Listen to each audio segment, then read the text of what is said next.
I asked you once if you ever get nervous on stage, because it appears to us that you're as comfortable up here as you are off stage. Yeah. And you told me that you still get nervous when you perform, when you know family is in the audience. And you shared a story about your grandmother coming to see you perform as Mary Poppins on Broadway. And it didn't go exactly as you planned. Do you mind sharing that story? Sure. Well, my grandmother was from Castleberry, Alabama. She's now in heaven. I miss her. Are you from Castleberry? Honey! Yes, I'm from Gulf Breeze, Florida, near Pensacola, so the redneck Riviera. But I've come a long way. You never know. Just keep dreaming, everybody. No, but so my grandmother's from Castleberry, Alabama, and she was probably in her late 80s at this point, and my mom, she couldn't fly anymore, but she wanted to see me on Broadway as Mary Poppins. And so my mom drove her all the way to New York City, drove her from Pensacola, honey. But wanted to make sure she was there, and she was only going to be able to see the show this one night. She was in New York City. You know, we were pushing her around in the wheelchair. It was a very special time. So she comes to the show, and I'm so excited. But when you have family, you want the show to be perfect. You want everything to work out. You want to sound good and look good. And so we get to my final flight, and Mary, at the end, I fly over the audience at the end, and it's an incredible moment. And I get hooked to the wires, and the crew guys go, "It's not happening tonight. It's a no-go." And I was like, "My grandmama is here. Hoist me up." And they were like, "It's a no." I mean, obviously, they're not going to fly me over the audience if it's not safe. So I got really upset because I'm like, she was old in age at that point, and it ended up being the only time she saw me in the show. So it was a lot of pressure on, and I got very emotional, which is not normal. I don't cry at work. I take that home with me. But it was a no. The flight was a no-go, and I was really upset, and I saw my mom before I saw my grandma, because they were bringing my grandmother up through the elevator, and I saw my mom, and she was like, "What is wrong?" And I was like, "I just cannot believe I didn't fly." I'm like, it was the one time grandma saw me in the show, and she's gonna be so disappointed. And my mom's like, "Ashley, she just watched you star on Broadway as Mary Poppins for the last 2 hours and 45 minutes. It's not that big of a deal. She loved it so much. It's not even the whole point, it doesn't even matter. It's fine." The elevators open, and my grandmother goes, "Why didn't you fly?"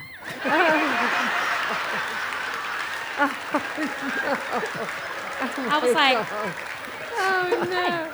Keeping it real, Grandma. And then she went on, she goes, "The whole point of Mary Poppins is when she flies." I was like, "See, Mama, I should have kept crying." So, she kept me in check that night, as she always did.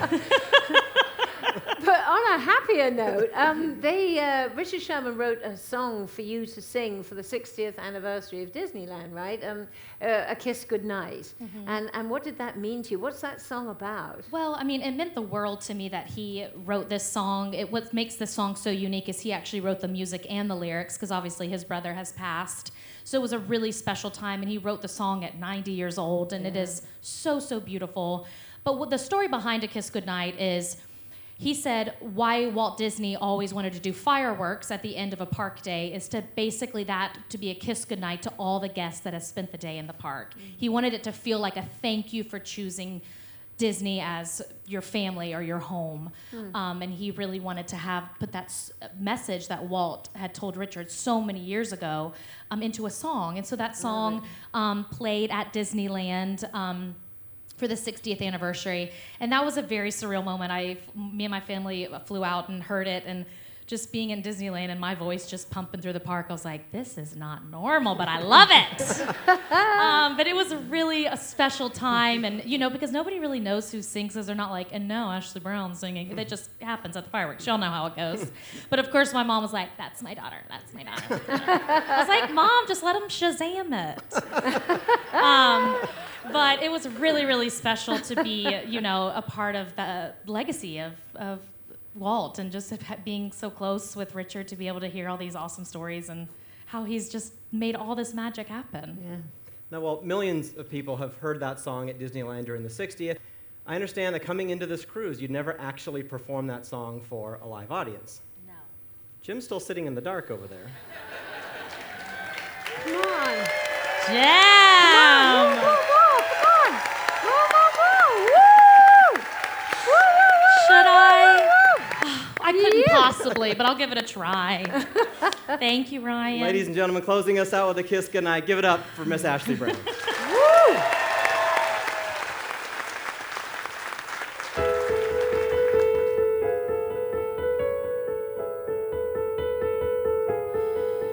To the land of imagination, there's a wondrous magical door. No one knows where the door is hidden, yet we've all been there before. For within every heart lies a secret that reveals a mystery. And the secret is this: just a gentle kiss is the key. A kiss goodnight is the doorway to dreamland. A kiss goodnight is where memories begin. Just close your eyes and you'll see where your fantasies dwell. To your surprise, what a fabulous tale they tell. A kiss goodnight is the start of a journey